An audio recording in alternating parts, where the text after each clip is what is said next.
Give it up for Mr. John Mruz, everybody.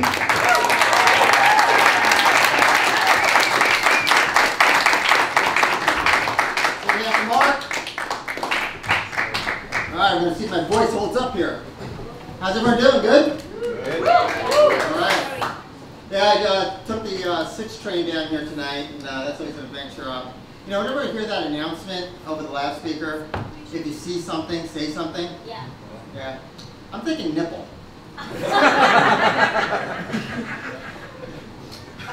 Can't tell you how weird it feels being up here right now. I'm actually supposed to be out there fixing the printer. It's a cool room, actually. I've never been here before. It feels very much like home. Right now, I feel like I'm in my shower. Play with the ceiling.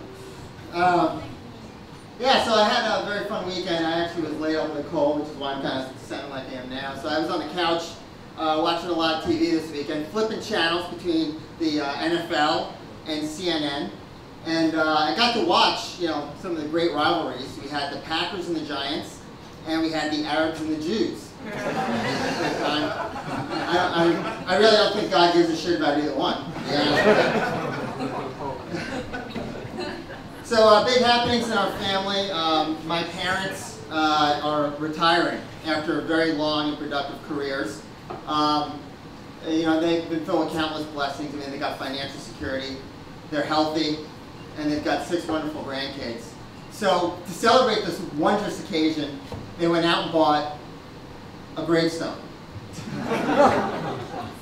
I don't know what I did to them as a kid, but I've never seen 2 people so eager to get the hell out of here as them.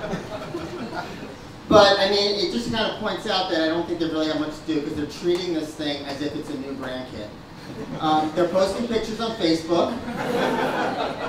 They're visiting 3 times a day. And they're giving it the occasional sponge bath after the downpour. If you look at the thing, they've actually got their names and the start dates all on there, but they haven't put their end dates on there yet, which is rather odd because my mom hates surprises.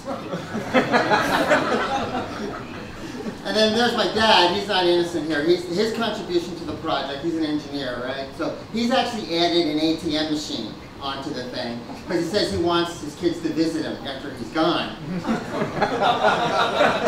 And I just kind of said to him, I said, hold on, Sparky, I want to know what your out-of-network ATM fees are because I'm a little pissed off shelling out $3 every time I withdraw.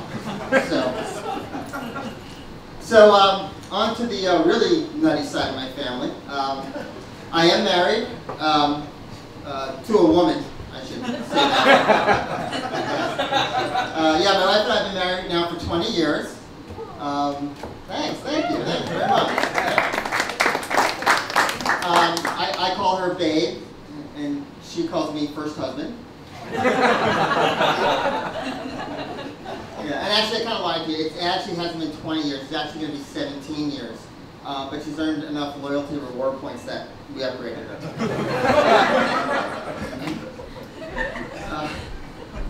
We've got 4 boys, 11, 8, 6, and 3. That's their names. And I don't like to brag about my kids, but I'm very proud of my 6-year-old. This week he was selected by Fortune magazine as one of the 6 under 6 ones to watch. Be on the lookout for that. Yeah. So people will often ask me, you know, hey, what's the difference between having one, well actually they're not asking this, this is just a setup to a joke. Just working on this, right? So they'll often ask me, what's the difference between having 1 kid and having 4 kids? So having 1 kid is, imagine a bag of microwave popcorn, all right? And that bag of microwave popcorn is about 1 minute into the cycle. So you're getting like, Dad, Dad, Dad. So having 4 kids is that same bag of microwave popcorn about 3 minutes later. Dad, Dad, Dad, Dad, Dad, Dad, Dad, Dad, Dad, Dad, Dad, Dad, Dad, Dad, Dad, Dad, Dad, Dad. Oh crap, I burned it. So yeah, we like to go out to restaurants a lot with kids because we hate to cook. It's a little expensive, but what's always funny is, without fail, there's always some woman, usually a grandmotherly type, means well, comes up to us after the dinner, sometimes during the dinner, and say, wow, 4 boys. Are you gonna go for the girl? Lady, we went for the girl 4 times. The only thing we're going for is the vasectomy.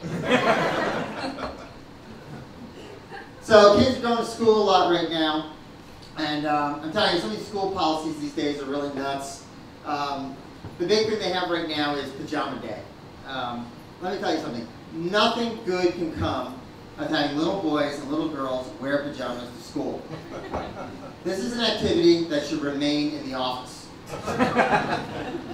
Saves me from having to tweet pictures of myself in my PJs to all my female coworkers, especially in HR. A lot of people talk about how they want to extend their careers these days. I'm looking to put mine out of its misery. And that has me thinking, well, I guess, you know, the issue, let's talk about the issue, right? I'm 43 years old, and despite all my career stops, I really don't feel like I'm great at anything. You know, I never felt like I'm an all-star. Like, I never felt like a Joe DiMaggio or a Joe Montana. I kind of feel like a Joe the plumber.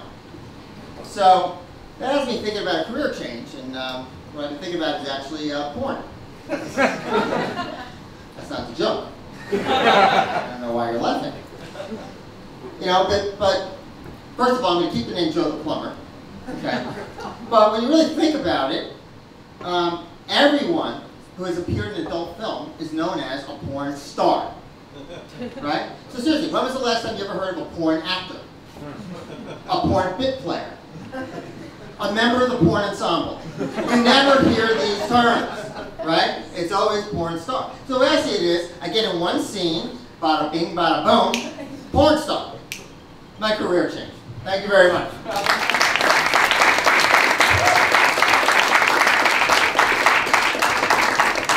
John Mruz, everybody. Give it up for time.